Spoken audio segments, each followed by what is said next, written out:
So then, if you awaken from this illusion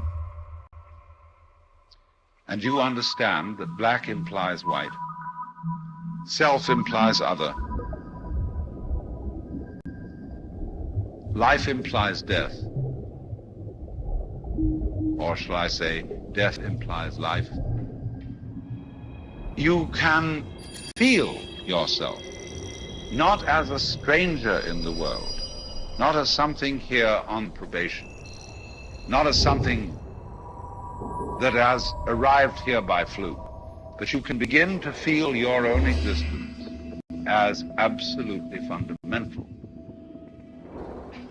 What you are basically, deep, deep down, far, far in, is simply the fabric and structure of existence itself. Let's suppose that you were able every night to dream any dream you wanted to dream.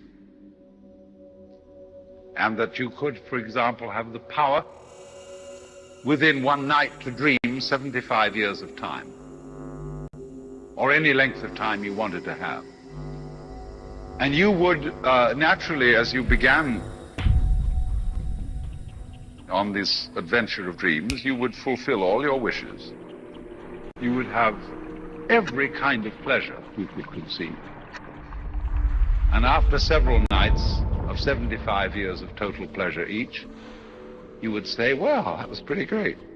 But now let's have a surprise. Let's have a dream which isn't under control, where something is going to happen to me that I don't know what it's going to be. And you would dig that and come out of that and say, wow, that was a close shave, wasn't it? Then you would get more and more adventurous, and you would make further and further out gambles as to what you would dream. And finally, you would dream where you are now. You would dream the dream of living the life that you are actually living today. That would be within the infinite multiplicity of choices you would have, of playing that you weren't God. Because the whole nature of the Godhead, according to this idea, is to play that he's not. So in this idea then, everybody is fundamentally the ultimate reality, not God in a politically kingly sense, but God in the sense of being the self, the deep down basic whatever there is. And you're all that, only you're pretending you're not.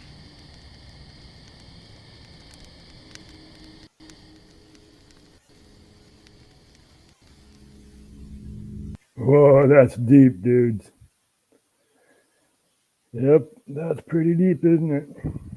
Hallo allemaal, daar zijn we er weer, RHTVLive. En natuurlijk kijken we naar wat er gebeurt in de wereld. En we laten ook zien waar we vandaan streamen natuurlijk. Het mooie Maastricht. Yeah, so hello to you all. We are streaming live from Maastricht. And of course we're going to look at politics and geopolitics. And first of all, we're going to look at what's happening in Kashmir.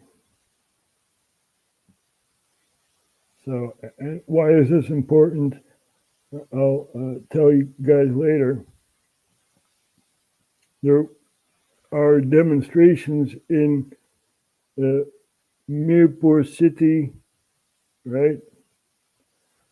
And the demonstrations are against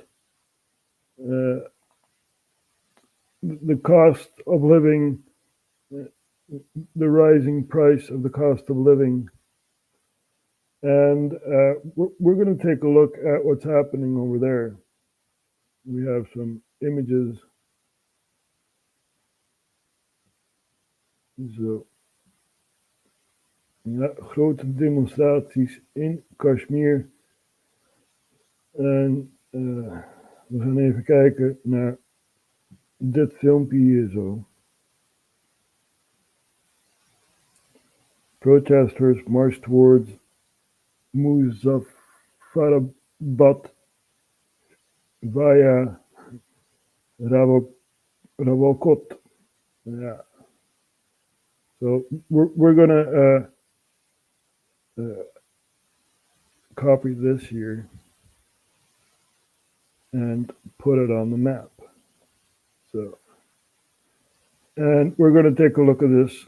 Between police and protesters in Pakistan-occupied Kashmir that have been on over the last 2 days have intensified as members of the Awami Action Committee continued their march to capital Muzaffarabad via Rawalkot city.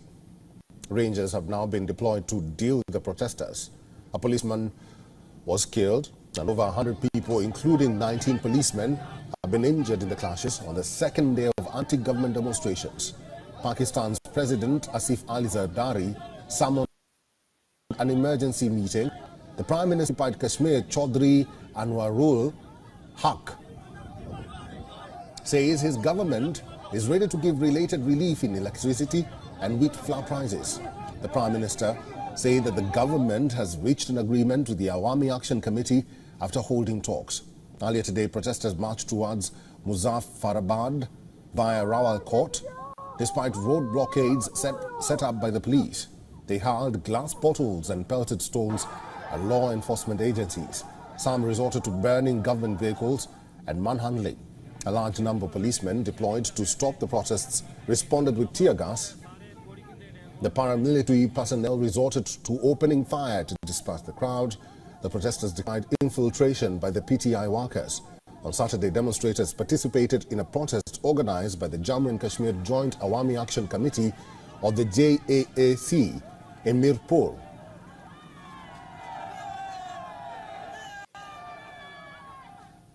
The skirmish in Mirpur district left many injured and prompted Pakistani authorities to impose a curfew. Police detained at least 70 JAAC activists. We were earlier joined by retired Major Yasir Janjua, who is a Defense and Strategic Affairs expert from Islamabad. This is his view on the situation in Pakistan-occupied Kashmir.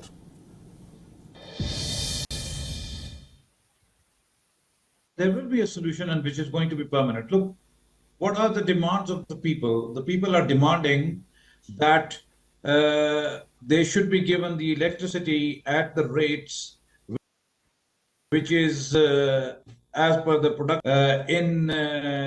because they are producing hydropower because of the water in the dam, especially the Mangla Dam. They are demanding the wheat prices to be at the level that they are people are getting in Punjab or elsewhere. Obviously, wheat is more expensive here in Azad Kashmir because of the distance traveled from Punjab. So these are the demands that people are making. I'm sure they will reach a compromise. The government and the protesters will reach a common ground. It is not that big an issue which cannot be resolved. So I don't see this getting prolonged over a longer period of time. It's just a matter of time, and the federal government will intervene if the Kashmir government cannot do something. I think the federal government will step in. The Prime Minister and the President, they will negotiate and reach an agreement. For all the latest news, download the WION app and subscribe to our YouTube channel. Now, you may wonder, why am I showing this, right? There is something called the Kashmir War. And we're going to take a look at some images. Yeah, there we go. And we're going to take a look at this here, which explains what's going on. Basically, you have many countries that want that region, right? You have Afghanistan, you have Pakistan, India, and China wanting Kashmir region, right? So we're going to take a look at this here. At least 60,000 dead over nearly 7 decades. 3 armed states and countless human rights violations. जहाँ पे भी मैं गया हूँ वहाँ खून खराबा जरूर हुआ है. So जब तक खून खराबा नहीं होता तो मेरा मन नहीं भरता. This is the story of Kashmir. Let's go way back. Located in the Himalayan mountains, Kashmir is rich in resources and diverse in history. It was home to Hindus and Buddhists by the 9th century, and in the 14th century, Islam emerged as Kashmir's major religion. Under Akbar Zain ul Abidin, Kashmir prospered through religious inclusivity and progressive policies.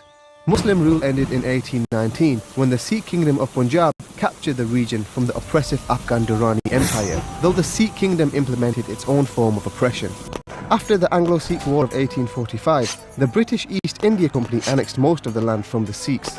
As the British were hardly shy at distributing land that they seized without considering the indigenous people, the Kashmir Valley was quickly sold to Hindu Dogra Raja Gulab Singh on the condition that he acknowledged the British government's supremacy. The Singh family's rule was cruel and greedy. Kashmiri Muslims were subject to slave labour, heavy tax and state violence, demonstrated in 1931 when 22 protesters were shot and killed at the trial of an anti-Maharaja activist. The day is known as Martyrs' Day. Kashmir's struggle for freedom started long before the creation of India and Pakistan. August 15th, 1947, the great symbol of the British Empire came down for the last time.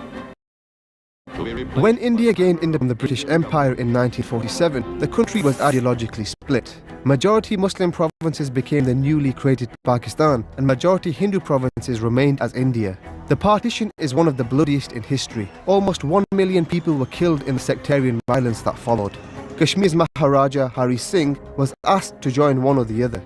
Fearing they would join India, some Kashmiri Muslims rebelled. The Maharaja tried to quell the uprising. Around 200,000 people died. Hearing reports of attacks on Muslims, tribesmen from Pakistan's northwest frontier invaded Kashmir. The Maharaja asked India for help. India obliged, but on one condition: Kashmir joins them. He signed the instrument of accession, but it was agreed that a vote would be held once the fighting ended. The proposed referendum would have no option of independence though.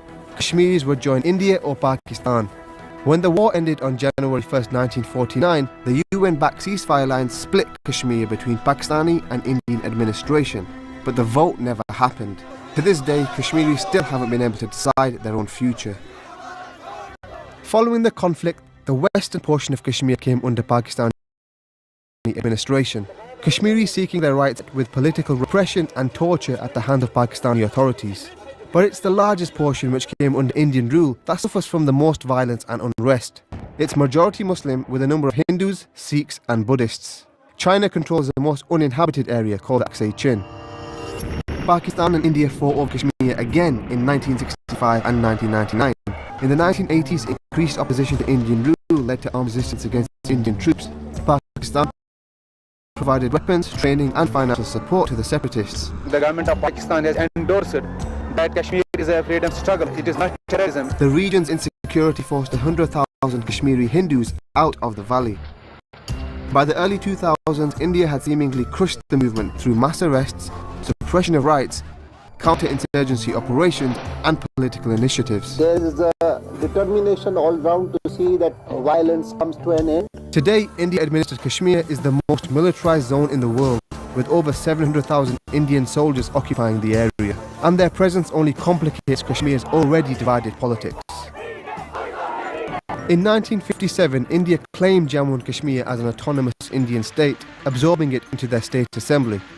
Elections in 2014 resulted in a coalition between the Hindu nationalist Bharatiya Janata Party and India-leaning People's Democratic Party. So Kashmir's current government is essentially pro-India. I go for this alliance out of conviction, not convenience only. It's a hideous alliance. They haven't done anything concrete to make any progress towards the resolution of Kashmir.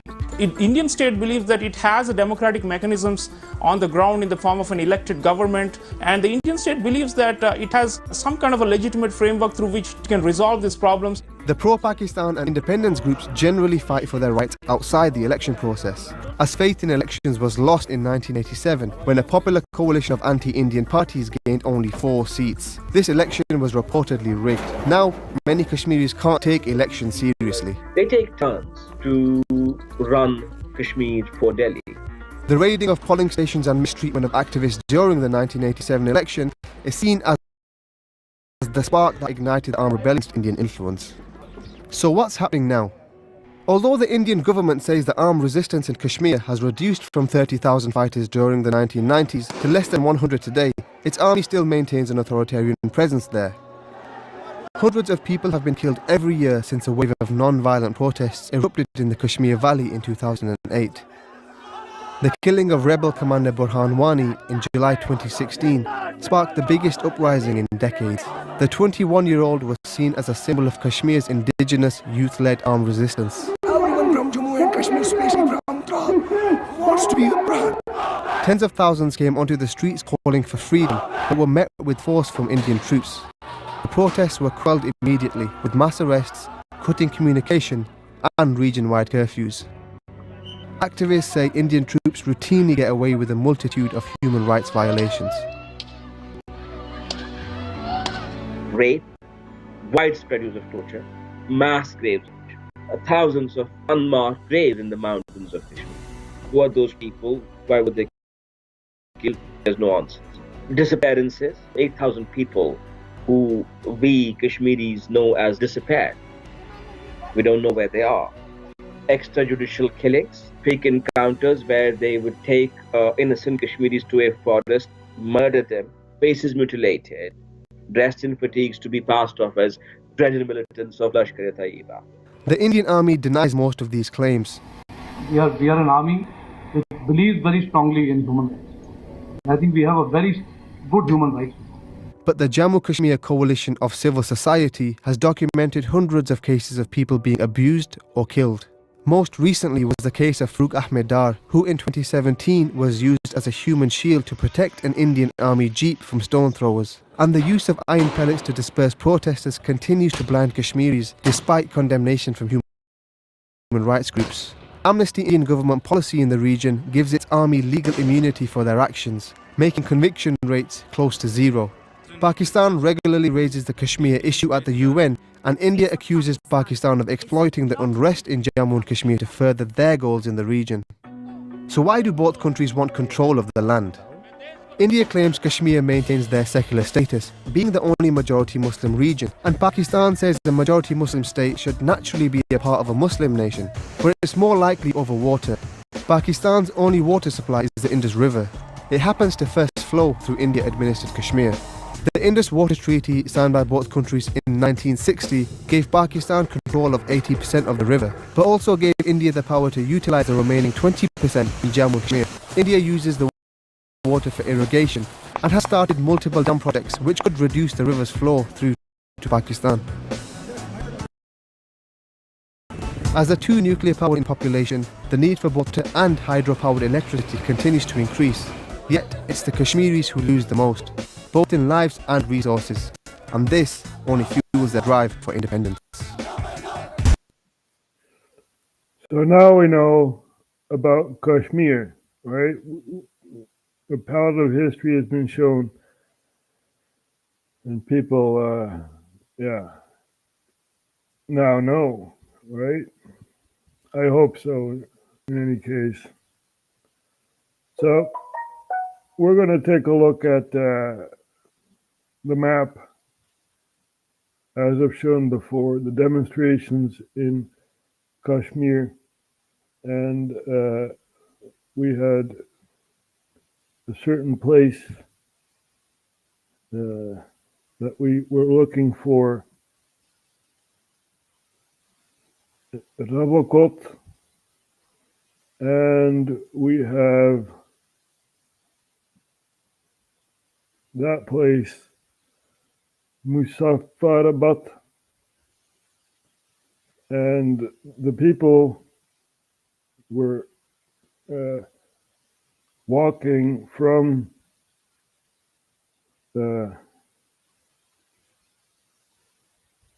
I'm bad in these places, sorry, but they were walking from the other place I had just shown to Muzaffarabad, and Rawalkot, let's see where Muzaffarabad is.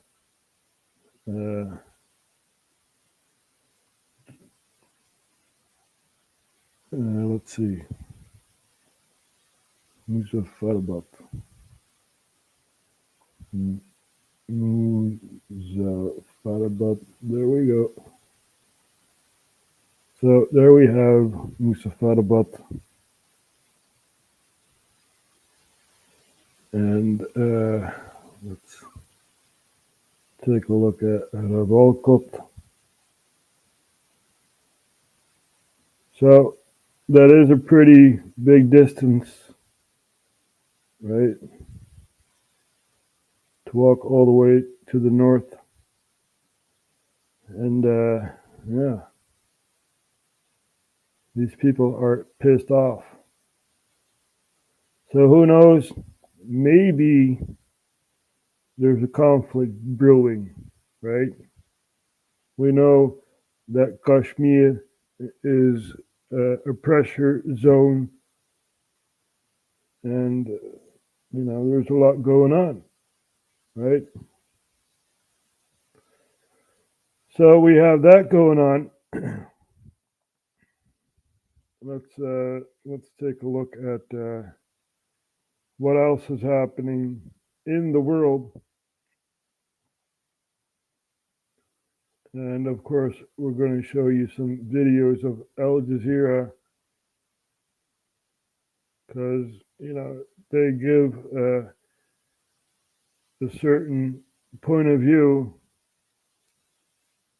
of what's happening in and around our world, right?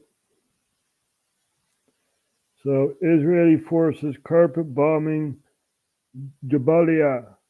Yep. We're going to take a look at some video of that.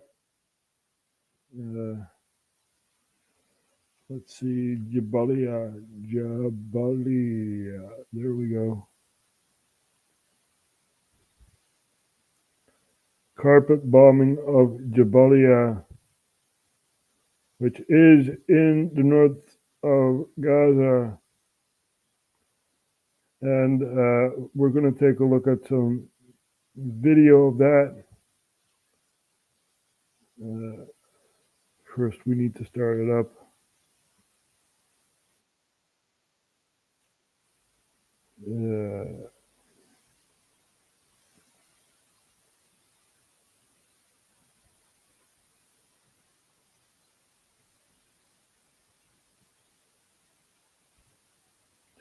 So Jabalia under attack, Israeli airstrikes hit refugee camp. Very sad to see that, people are refugees in their own country, which is not a country. This is an Israeli airstrike. A barrage of missiles was fired and shrapnel is flying around. Another barrage of missiles followed in the same area.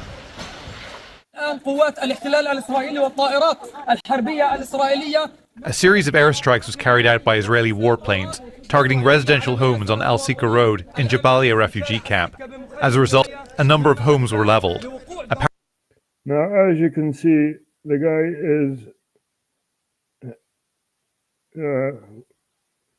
has a Al Jazeera microphone in his hand, and Al Jazeera is restricted or not allowed anymore in Israel. So, very, very sad to see. Road in Jabalia refugee camp. As a result, a number of homes were leveled. A paramedic was injured in the attack. As we speak, other paramedics are coming here to search for survivors and recover victims' bodies. However, this task is fraught with danger as Israeli warplanes are still attacking this part of Jabalia refugee camp.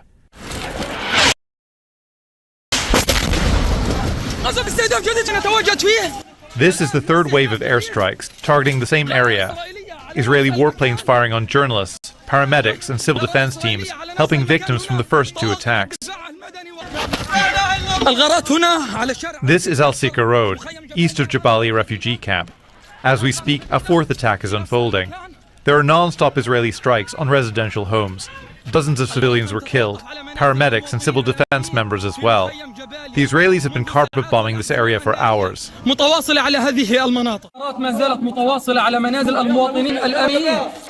Relentless waves of Israeli airstrikes on homes in Jabalia refugee camp have been continuously since the morning. Israeli warplanes have been pounding various parts of the camp. Even as we speak, the Israeli airstrikes continue.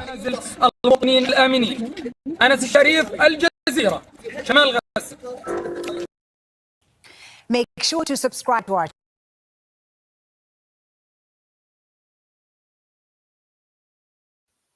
So this is what's happening in Gaza, right? And, people are fighting back, even though you don't really see that in the mainstream news, right? They conceal this from the people, right? You're not allowed to know the truth. So we're going to take a look at Richard Medhurst, who is talking about the Iraqi resistance giving a gift to Israel, right? Iraqi resistance gift Israel a barrage of cruise missiles. We're going to take a look at this here. Resistance 20 years ago was too busy fighting American occupation to think about Palestine, but now it's in a place where it can deal with both. And they're attacking the American bases, but also focusing on hitting targets in Palestine. So I'll show you here some footage of them launching several strikes against the Israelis. These are cruise missiles, okay, that they're launching, cruise missiles.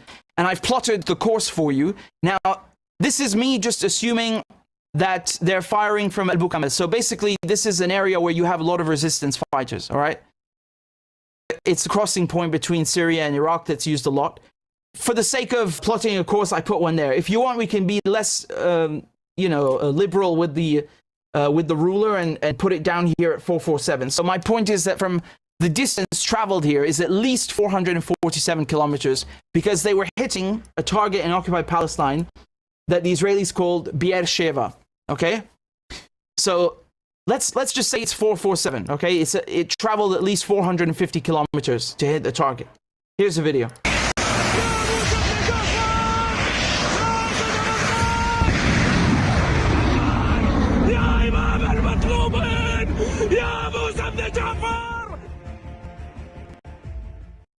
I mean, to be honest, if I saw a cruise missile in front of me launching, I'd also maybe scream like that. That must be deafening to listen to.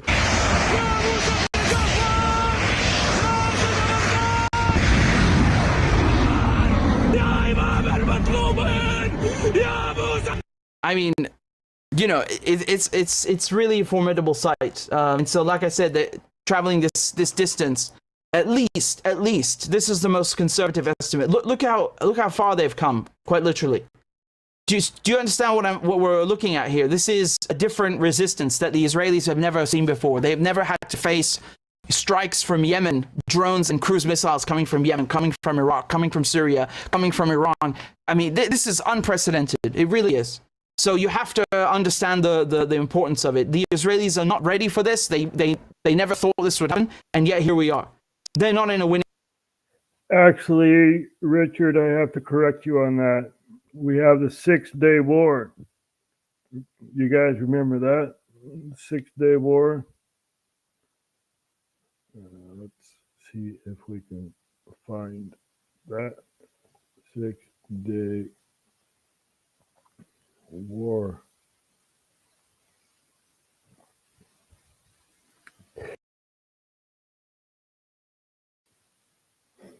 So there we have the 6-day war. And then we're going to take a look at what actually happened during the 6-day war.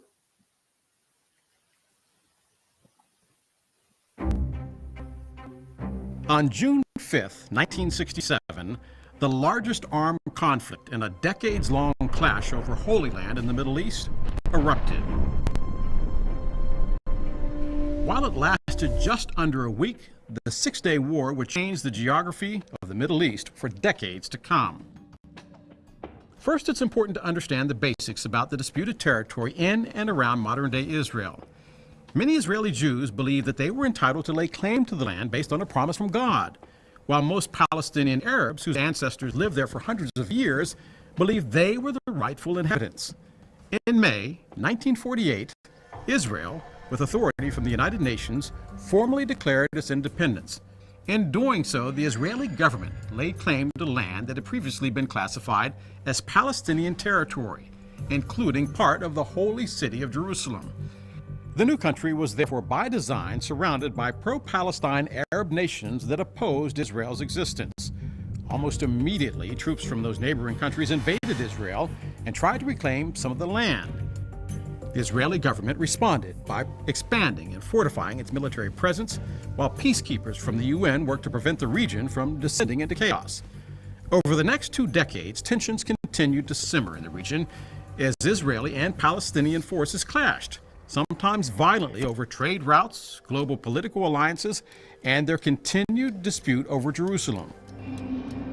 In the spring of 1967, Egyptian President Gamal Abdel Nasser mobilized troops in the Sinai Peninsula, requested the removal of United Nations peacekeeping personnel, and blocked Israeli ships from passing through the Straits of Tiran, moves designed to further disrupt Israel's safety and economic stability in hopes of eliminating the country and reclaiming its land. By mid-May, Egypt and Syria had formalized an alliance along with Jordan and Iraq soon after. The countries began to increase their military presence along their shared borders with Israel. Viewing these actions as antagonistic, the Israeli government decided to move swiftly and act offensively. The timeline went like this. On June 5th, the Israeli military launched simultaneous preemptive attacks. The first strike strategy was a resounding success, as Israel's air assaults decimated the Egyptian and Syrian air forces before their planes had even left the tarmac. Jordan's government then entered the fight by starting combat operations in West Jerusalem, where they faced and were quickly overmatched by Israeli defensive counterattacks. With the Arab alliance's air forces incapacitated, Israel was left with advantages on the ground, allowing their troops to expand in multiple directions across the region, overpowering their Arab foes and expanding Israeli territory. By June 7th, the United Nations Security Council called for a ceasefire. The Jordanian leadership accepted immediately, and a significantly weakened Egyptian government did the same on June 8th. The Syrian military retreated from the disputed territory of Golan Heights on June 10th, and the ceasefire took effect for all parties involved the following day, thereby ending the war. More than 10,000 members of the pro-Palestine Arab Alliance were killed.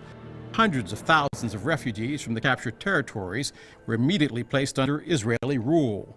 Nearly 800 Israeli troops were also killed.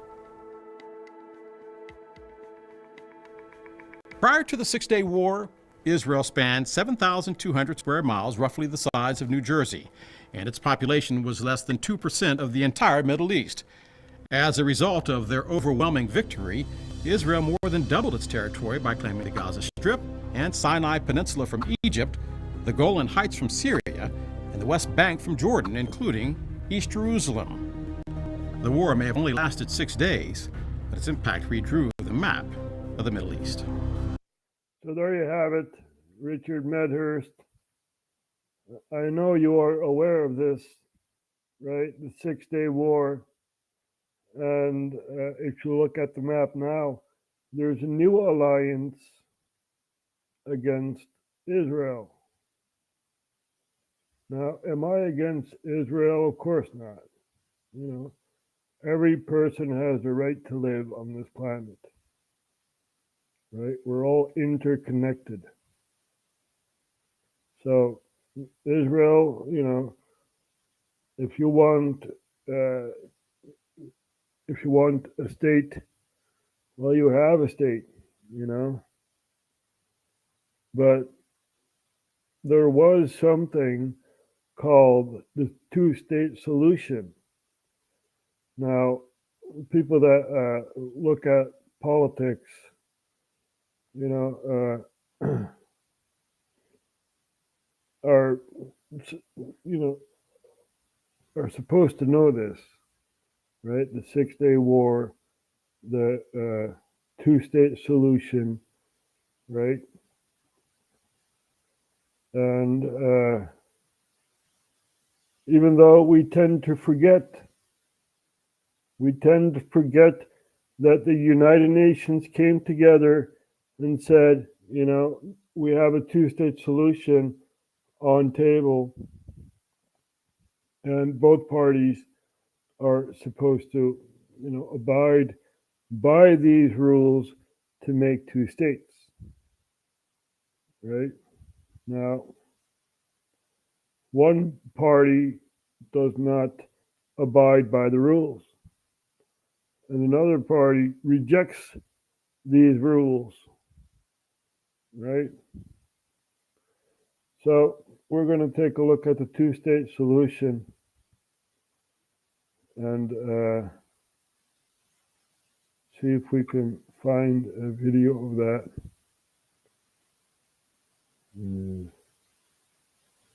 There's enough to find.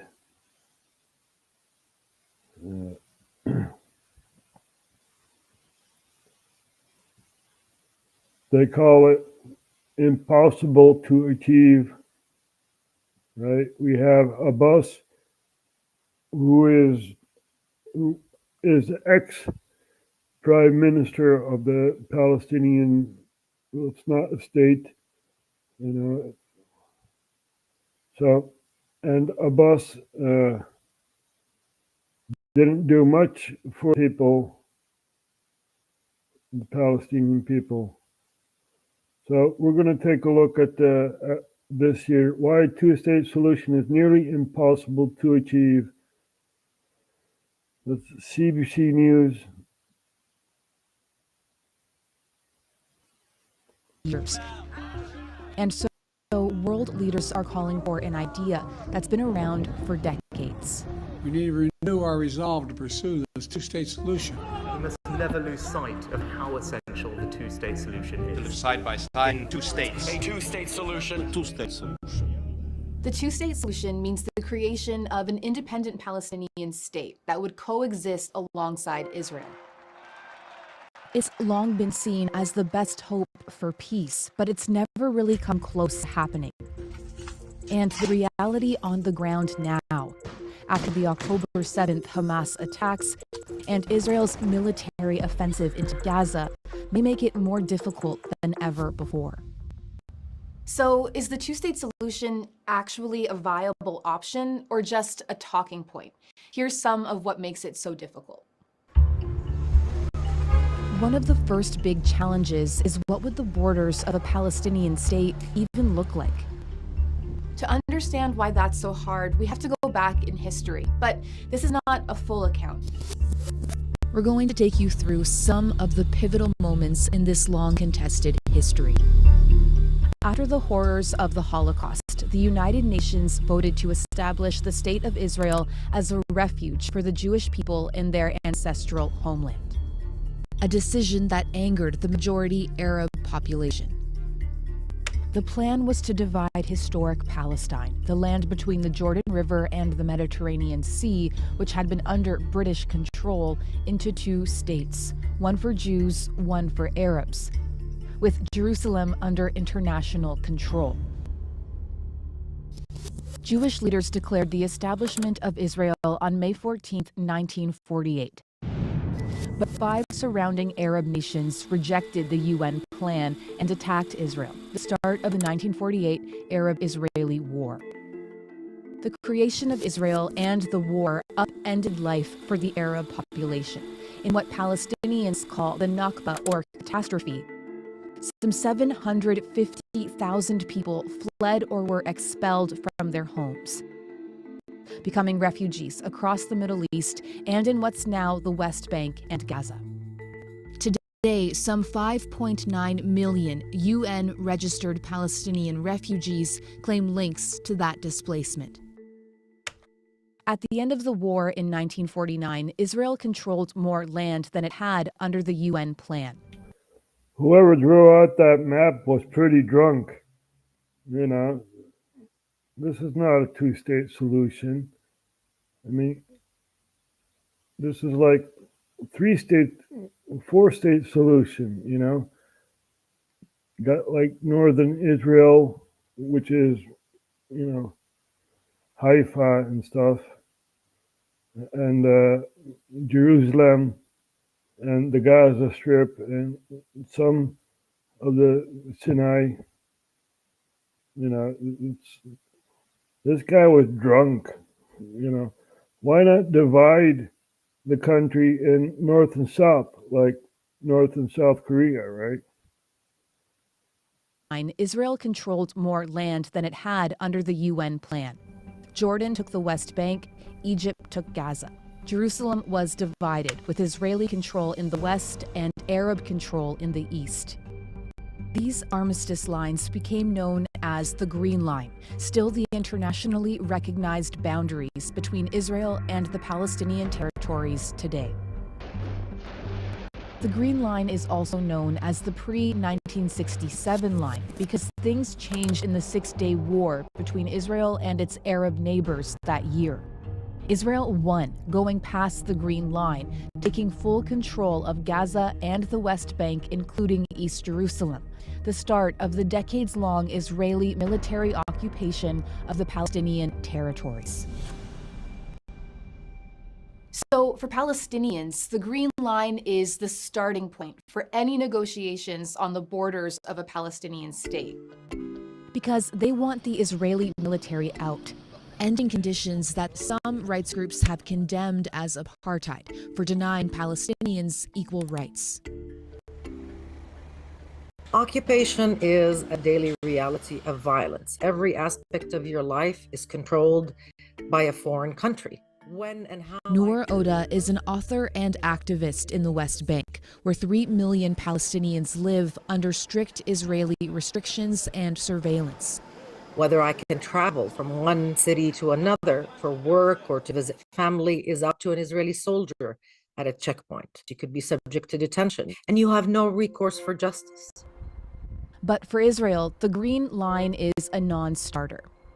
While Israel is prepared to make generous compromises for peace, it cannot go back to the 1967 lines. It cannot go back to the 1967 lines. According to Netanyahu, who has no concern of human life except for his own, right? It's always the same with these politicians. No concern of human life except for your own. You want to save your own ass, right? I'm sick and tired of this guy, So I believe in a two-state solution, but not the lines that have been drawn out, right? And since this is basically a problem which came from foreign powers, right? Sykes-Picot agreement, the carving up of the Middle East, the external powers must come with a solution. Netanyahu won't give a solution, just like Ariel Sharon before him and other prime ministers who took the route of violence, right? We want peace. Stop bombing Gaza. Stop taking, houses in the West Bank. Stop it, right? So we're going to show some fires in West Bank. There. Palestinian residents try to douse fire in West Bank village attacked by Israeli settlers. Yep, this is what's happening. They're putting houses on fire so the Palestinians would flee. And, then the fire is being put out by Israeli settlers, and they take over their homes.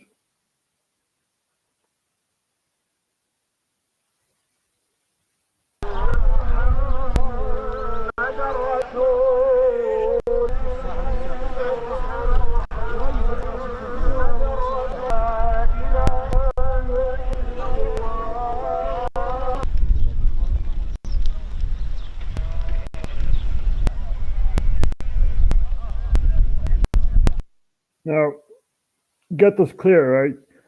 I don't choose a side. I'm just showing you what's happening. Objectively, we know the history, we know what's happening right now, and I don't choose a side, right? I'm just showing what's happening, and nor should you.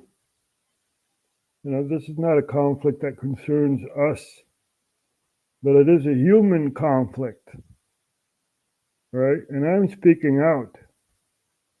Violence comes from both sides, right? Now, one army has white phosphorus and other weapons of deployment, right? And another army has sticks and stones. That's not fair, is it? It's not fair to light up some houses and take it over, right? That's not fair.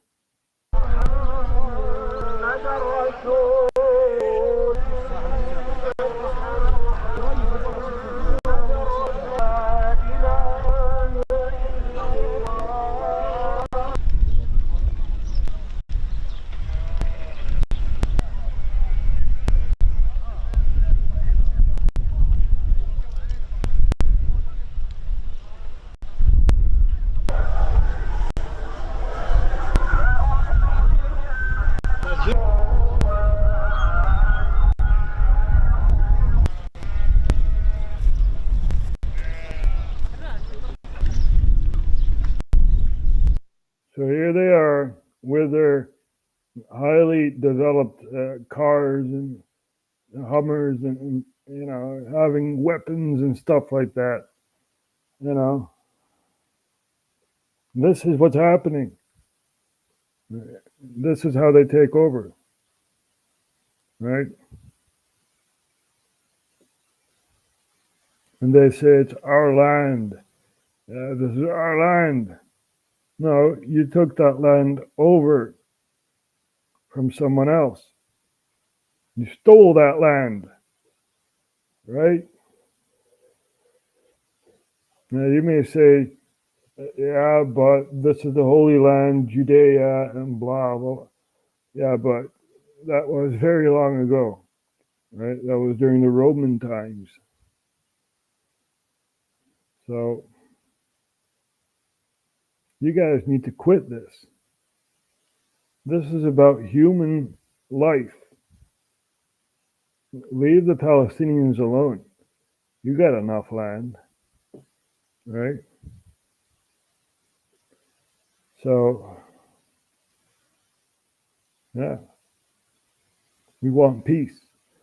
That's what we want, right? We don't want any more war because everything is basically connected.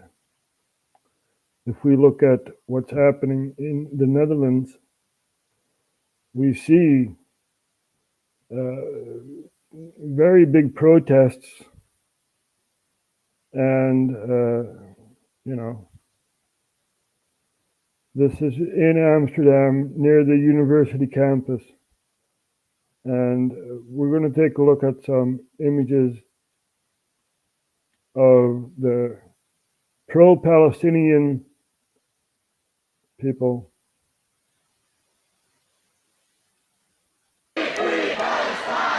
Goedemiddag, u kijkt naar een extra live uitzending van AT5 vanaf de ouderzijds Achterburgwal. Ik hoop dat u me kunt verstaan, want het is heel erg lawaaiig hier. De politie staat klaar om de demonstratie op te breken. Hier op het binnengasthuisterrein. Er zijn van alle kanten worden er nu politiebusjes aangereden en er zijn ook meerdere shovels al gezien. So this is happening in the Netherlands, right? A conflict that does not really concern us, even though we do fund one side of the conflict, which is Israel, you know. And this is what's happening. Interconnected, right? Mee staat klaar.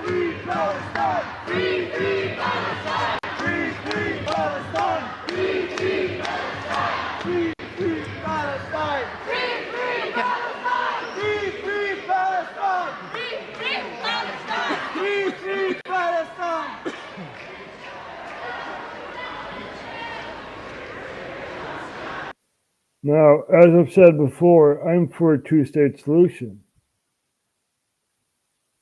So, you know, free Palestine. What about the Israelis, right? Do they need to leave? You know, you can't do that. You need to find middle ground.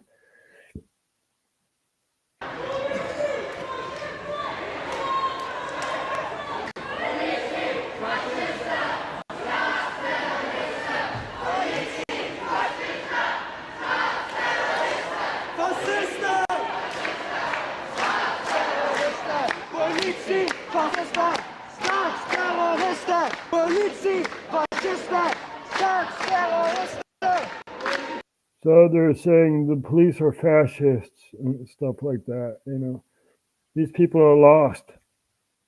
They do know that something is going on, but they have no idea what that is or how long this conflict is brewing, right? We're all interconnected, yet we don't see it. People don't care. Remember the 500,000 kids that have died because of sanctions the U.S. gave to Iraq, right? We have Madeleine Albright, who says it was worth it. Yep, it was worth it.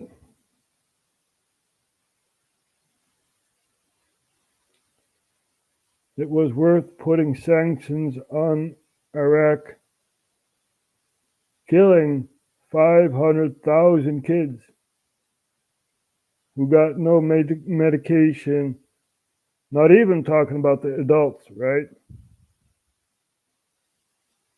No medication, sanctions on Iraq,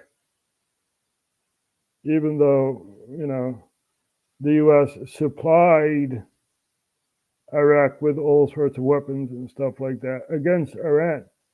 You guys remember that? Iran-Contra? We're going to take a look at this here. We have heard that 500,000 children have died. I mean, that's more children than died in Hiroshima. And you know, is the price worth it? I think this is a very hard choice, but we think the price is worth it.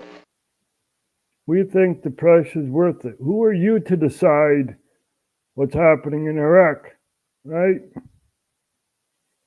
Who are you to decide over someone else's life? You guys remember the intervention in Afghanistan? It took 20 years, and then Afghanistan was left back to the hands of the Taliban, right? You guys remember this, right? They don't care. They don't care. They're all puppets for, you know, the global concerns, conglomerates, and stuff like that. This is a puppet of the devil, put it that way, a hellspawn, right? There's also Zbigniew Brzezinski, yeah, who says it's easier to kill 1 million people than to control 1 million people. Well, I don't know about that, because the world was under a lockdown, if you guys remember this. So, yeah, and there is a high death result of the vaccinations and stuff like that. So, yeah, who knows? The first time in all of human history, almost all of mankind is politically awake. And these new and old major powers face still yet another novel reality, in some respects unprecedented. And it is that while the lethality of their power is greater than ever, their capacity to impose control over the politically awakened masses of the world is at a historical low. I once put it rather pungently, and I was flattered that the British Foreign Secretary repeated this, as follows. Namely, in earlier times, it was easier to control 1 million people, literally. It was easier to control 1 million people than physically to kill 1 million people. Today, it is infinitely easier to kill 1 million people than to control 1 million people. It is easier to kill than to control. Well, a lot of people are like zombified, right? You know, and looking at TV and, oh, you have to take these shots and blah, blah, blah. You know, it's really insanity. It's insanity and mass psychosis. People have lost touch of reality, right? And we're going to take a look at some images of the Scottish inquiry of what happened during the COVID protocols and stuff like that. So we're going to rewind and put on the sound there. Scottish COVID-19 inquiry.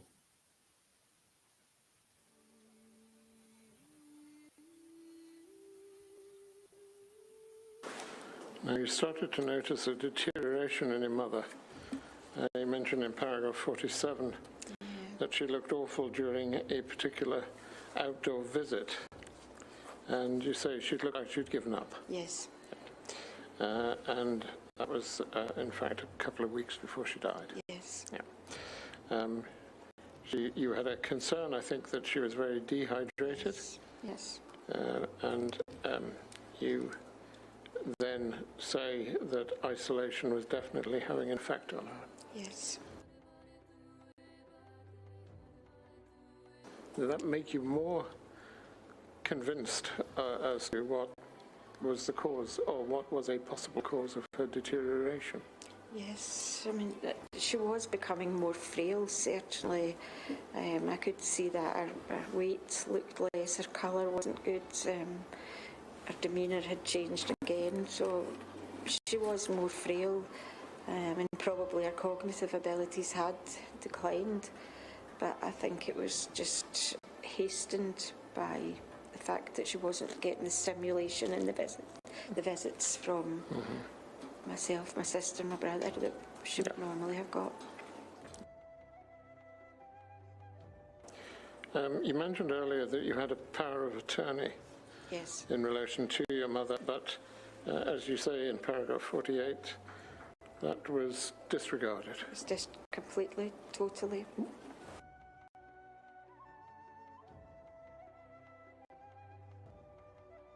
You say that basic human rights were taken away from her. Yeah. What were those human rights you saw? To be with her family, to make decisions, to make choices which she could within her own realm of understanding, the right to fresh air, the right to sunshine, the right to go out to the shops, Just daily living, everything seemed to be so institutionalised and so restricted that she'd no choice, I don't imagine, in anything. I think she would be a bit like a robot. It was never about public health, it was about public power.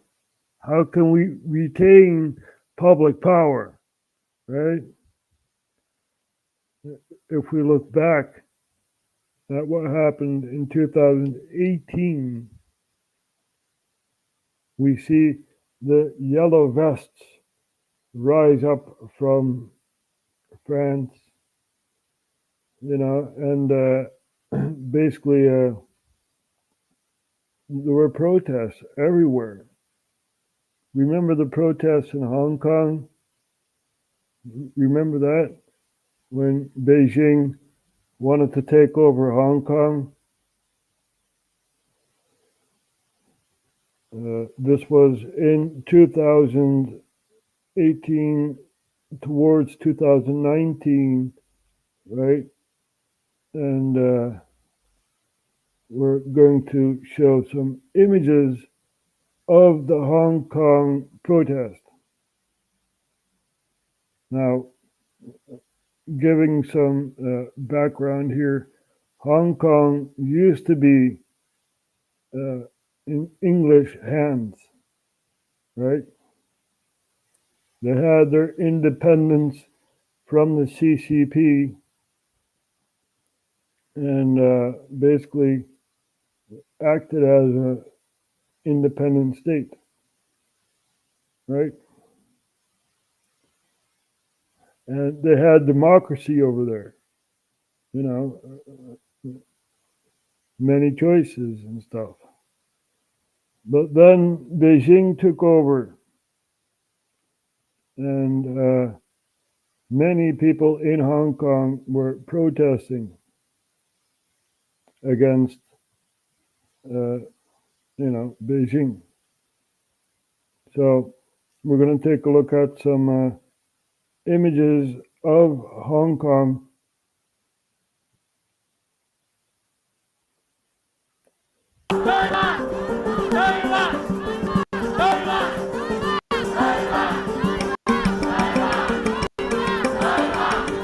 因為我哋已經冇晒退路，我哋太多嘅妥協啦，所以更加要俾佢哋睇到香港人嘅決心。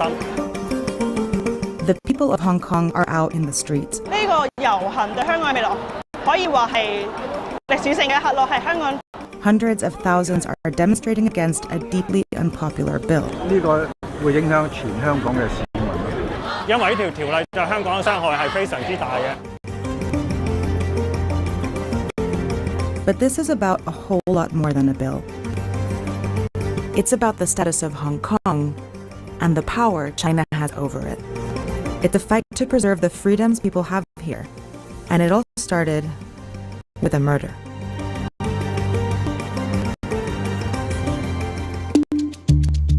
On February 8, 2018, a young couple, Chan Tong Kai and Poon Hyu Wing, went from their home in Hong Kong to Taiwan for vacation.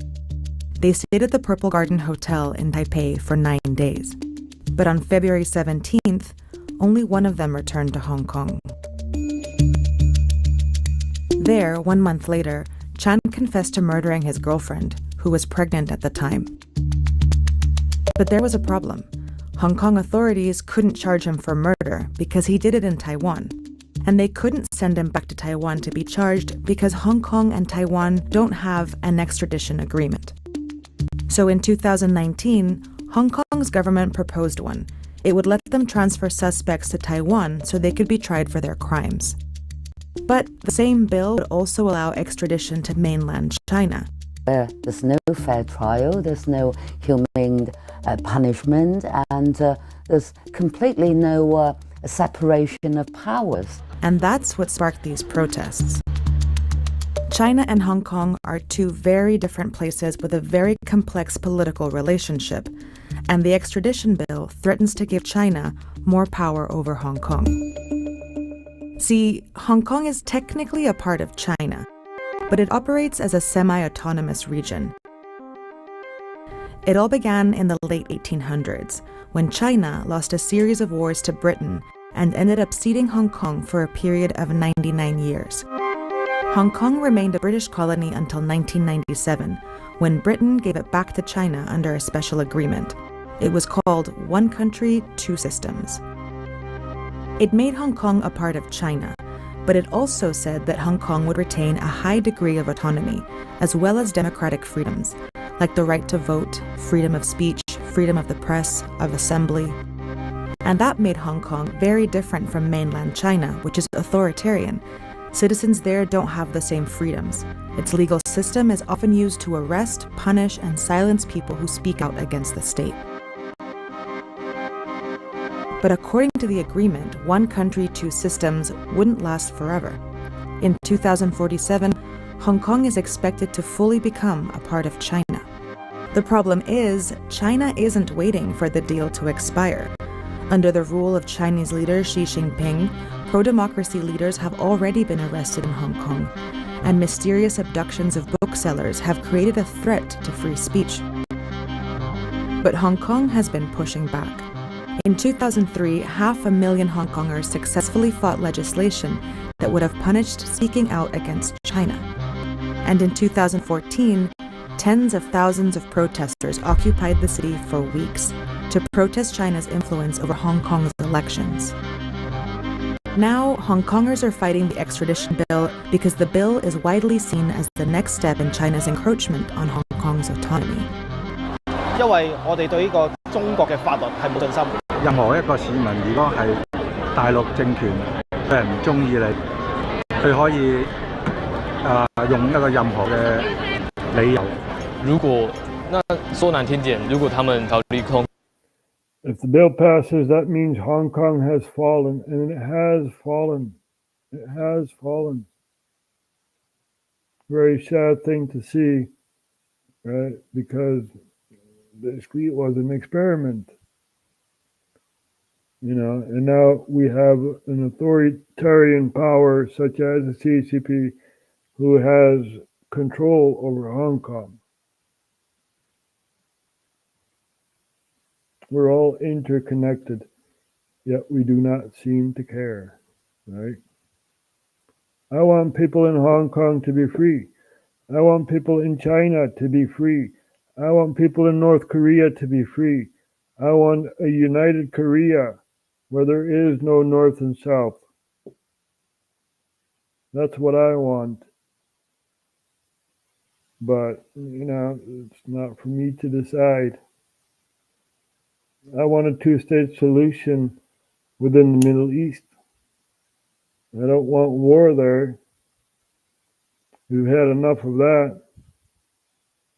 You know, during the beginning of the year 2000, we all thought, you know, we're going into a new century. No more war. But yeah, then we had 9/11 and 20 years of occupation in Afghanistan and 12 years of occupation in Iraq. Syria was attacked. Libya was attacked. Right?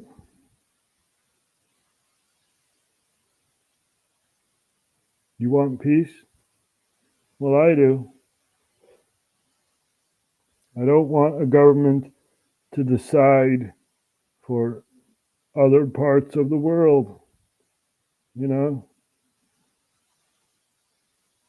But yeah, who am I?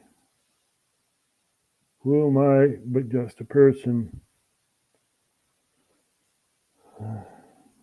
I give up, says Bill Maher. He admits defeat in humiliating segment. He says it's over. And we know Bill Maher is a supporter of the Democrats in the US.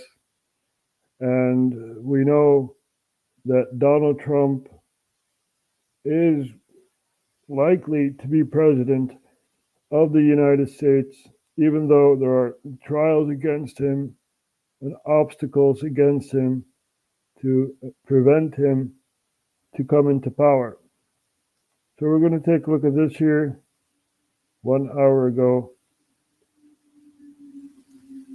You take a look at the fake elector scheme in Georgia? He was going on and on and on about how serious the charges that Donald Trump were facing was. All these leftoids were telling us that Trump was done. He committed so many felonies he can't possibly get away with all of them. And then fast forward, I don't know, 9 or 10 months later, it seems as though at this point they've given up. Bill Maher doesn't even mention the whole fake electors scheme nonsense like he used to. No, at this point, all he's doing is essentially admitting defeat. That all the Democrats have left is Alvin Bragg's little pathetic little case that doesn't seem to be going anywhere. I guess Bill Maher has finally accepted defeat, at least on the lawfare front. Let me show you guys exactly what's going on, but this video is actually brought to you guys by a sponsor, so let's play that clip. This video is brought to you guys by our friends at American Hartford Gold. Folks, we're facing uncertain times. It's been a real rocky 3 years. Politicians have a spending problem, printing endless trillions, then of course leaving you the tab in the form of inflation, the most insidious tax of all. The cost of goods and services continues to rise, and during times like this, one of the best ways to protect your hard-earned cash is by investing in physical assets. In this case, precious metals, gold and silver. That's where American Hartford Gold comes into play, the highest rated gold company in America, with gold prices through the roof once again hitting an all-time high, currently at almost $2,200 an ounce. Now's the time to give them a call. With one phone call, they could deliver physical gold and silver straight to your doorstep, or they'll have it delivered directly into your 401k or IRA. And best of all, you could take advantage of the current promotion, where you could receive up to $5,000 of free silver on qualifying first orders. All you need to do is call 844-440-1005. Again, that's 844-440-1005, or text HiveMind one word to 65532. That's 65532. As usual, a huge thank you to American Hartford Gold, always protecting us from the insidious tax of inflation. Alright friends, so here's the headline from the Post-Millennial. Quote, they blew it at every turn. Bill Maher slams Democrats going after Trump in legal cases. On Friday, comedian Bill Maher called out the Democrats and prosecutors who are going after President Donald Trump and said that they, quote, blew it at every turn. Take a look at this. I mean, the Democrats have had 4 years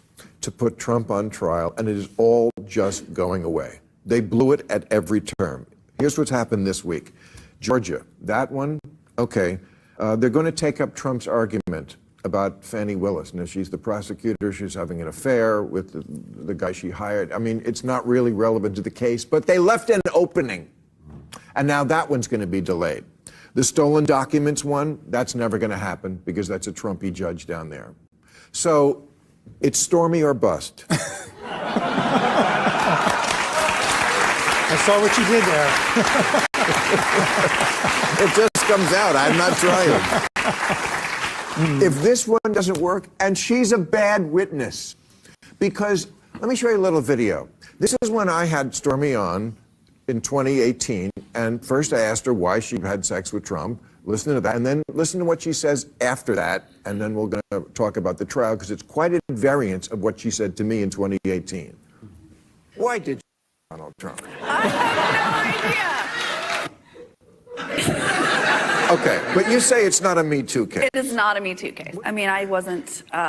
It's not a Me Too case, right? You guys believe this? Huh? This is a CIA front, right? Using this Stormy Daniels as a barricade against Trump. It's very easy. You have to understand the process of how the CIA works, right?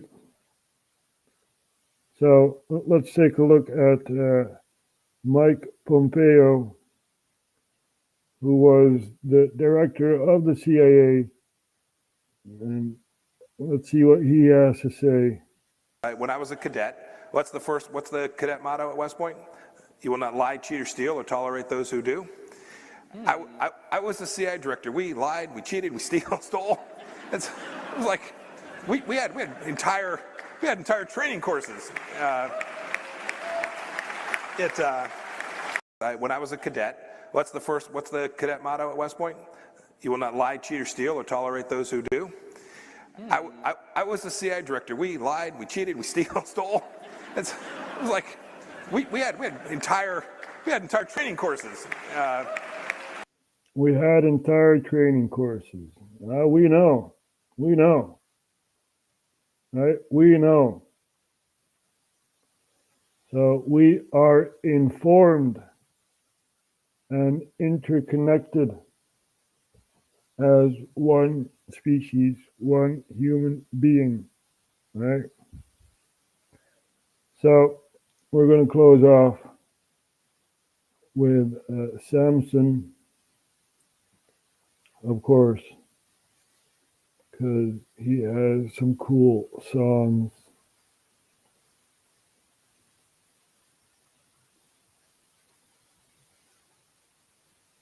First off, January 6th, right? Now that is a frame of consensus. Donald Trump said we need to peacefully assemble and this and that. We're going to take a look at this here.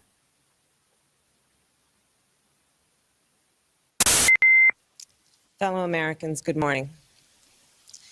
Certain dates echo throughout history. The January 6th insurrection. January 6th attack on the United States Capitol. The January 6th Capitol insurrection. January 6th. January 6th. January the 6th. January 6th. Including dates that instantly remind all who have lived through them where they were and what they were doing when our democracy came under assault. These clear acts of sedition and violence and terrorism. A violent terrorist attack on the Capitol. Such an attack on our democracy. Violent attack to overthrow an election. The worst attacks in American history. If I can't have it my way, I'll burn the whole country down.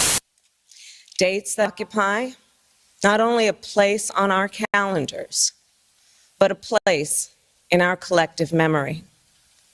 December 7th, 1941. September 11th, 2001. And January 6th, 2021. Newsflash, nobody gives a fuck about it. We all admit that shit was pretty dumb, but that's about it. When we saw the news, we were shocked and we were kind of tense. Like, damn. Then we forgot about it by the 10th. Nobody's walking around stressing over Jan 6. It happened and that was it. We haven't gave a damn since. It's all good when riots are kept in the hood, but now you're freaking out because this was in the your woods. Now it's a big deal. Now it gets real. Now it's important to us. Not back then in 2020 when stores were boarded up. Not back then when goods were looted and folks were brutalized. Not then, but right now, because it happened to the suit and ties. That shit's way above my head. We were fucking shit up all year with demonstrations that left dozens dead. But people like Nancy didn't flinch. In fact, they loved it then. People will do it. Take that what you said. Yep. There's literally compilation videos of you and all your colleagues inciting this kind of crap. So it's fascinating to watch you swallow your words. You put your own foot in your mouth and now you're forced to dial it back. It's fine when you encourage it in my town, in his town, in her town. When the whole fucking city's being burnt down, you smile as you give the green light for mobs to rob shit. But as soon as it comes close to you, then it's a problem. Got it. I don't condone what happened on that day, especially the officers that were assaulted. I would never dare. But as for all the politicians that were there, you fuck us over all the time, so don't expect us to care. I care more about the store owner that's getting beat down in front of his shop just for trying to protect his place of business. He would probably help me if he saw me on the ground dying. Y'all wouldn't do a damn thing. Shit, you'd probably say good riddance. You'd walk right over me like I was a crack and you were trying to save your mother's back like a 5-year-old kid. If you did acknowledge me, you'd probably nudge my body and go, aw, little fucker must have died of COVID. You know it's true. Stop bluffing. They do absolutely nothing that is trusting. Kamala, for you to compare this to Pearl Harbor and 9/11 is disrespectful and fucking disgusting. Bitch. That's the most self-centered thing that I've ever seen. Compared to those events, it's not even worth remembering. No one that I know is even still paying attention to it. We'd all forget the shit in like a month if nobody mentioned it. Yep. And you know it too. You're gonna milk this thing and squeeze it till it's bone dry and it won't drip any juice. While your stupid committee's wasting money convicting people from a year ago while CNN runs continuous loops. Yep. We would rather hear you address a million other issues. We don't want to listen to you cry. Get a fucking tissue. So many things could be dealt with in a jiff, but you would rather sit in front of us and smell your own shit.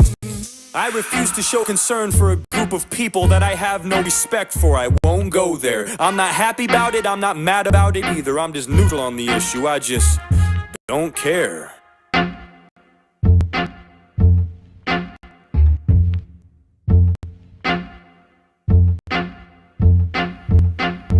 Yeah, I'm back.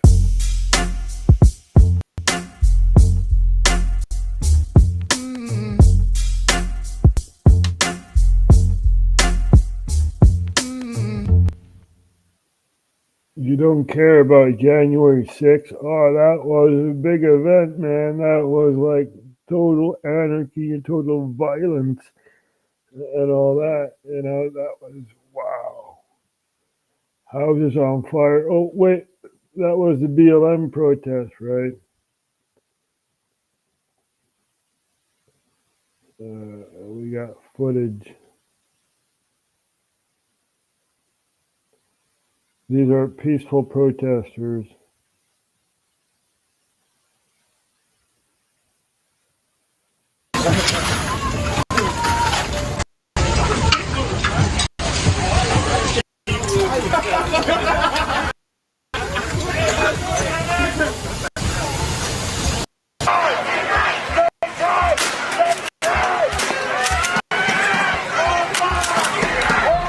Violating Minnesota State Statute 609.0, obstructing the process, which will be a peaceful crime.